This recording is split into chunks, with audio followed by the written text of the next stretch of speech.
Hello folks, welcome back to the channel. It's all about racing. In this episode, we're going to take a look at a new car that I just unboxed here. This is a Porsche 911 GT3 Cup from back in 2014. And if you're familiar with the GT3 Cup, these are single model series where essentially every driver has the same car. In this case, it's a Porsche 911 GT3 Cup car, and they all compete in sprint-like races, essentially all over the globe. They have various series, Asian, US, European, you name it. This one, the driver is Ho Pin Tung, who actually has a rather unique history. He's a Dutch-born driver, although he is of Chinese origin. He has competed in everything from Indy to Formula One to sports car racing, and obviously the Porsche GT Cup, as you see here. This particular model I call the Budweiser model because it's got Budweiser all over, which I think is kind of cool. Any car that's got beer on it, I like. And as usual, being a Spark model, it comes with these nice hand-painted wooden bases, and of course there's an acrylic jewel covered backs, as well as a unique box that everything comes stored in. In this case, it has clear ends on both sides, and the back is as such. And of course, if you take a look at the back of it, it has the usual legalese that you expect when you get one of these models. That being said, let's take a look at the model now itself.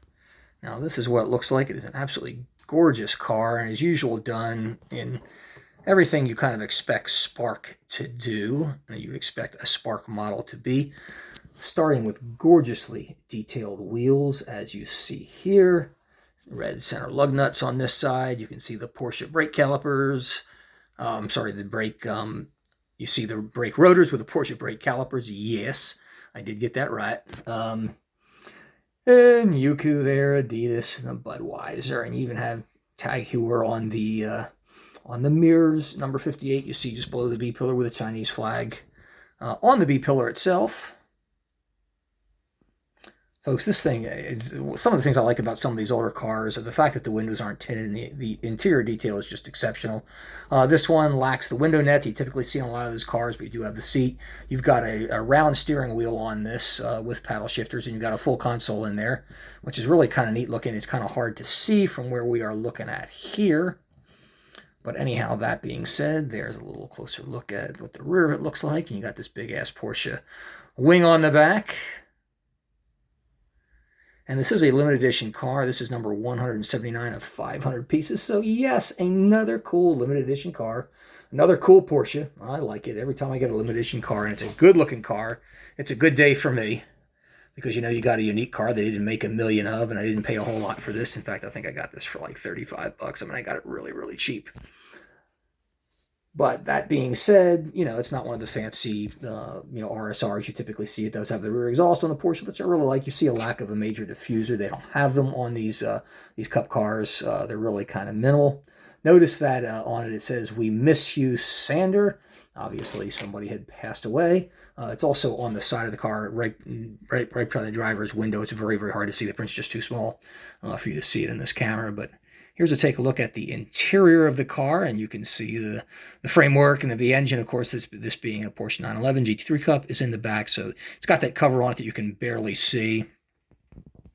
However, as you spin this around, you can see a little bit more of the detailing behind there. It's got Ho Pin Tung number 58 on the rear window, and Budweiser abounds everywhere. I absolutely love, and I do mean I love, this red and black livery with the checkered flag there right beneath the B pillar. Kind of clever. I thought it was really cool.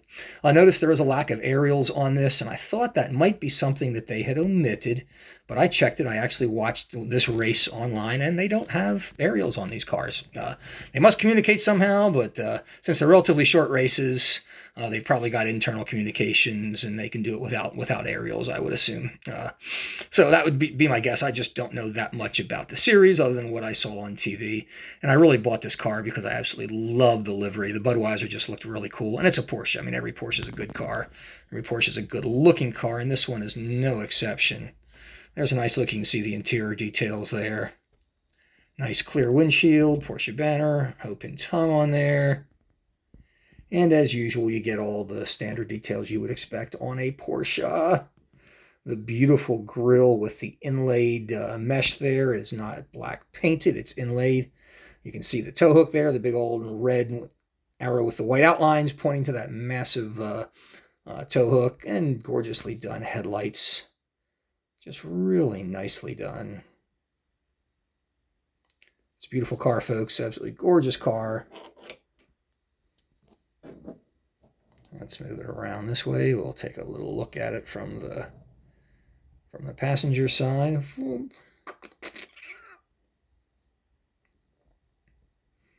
And there you can see, this must be where they put the fuel in, the fuel cap there.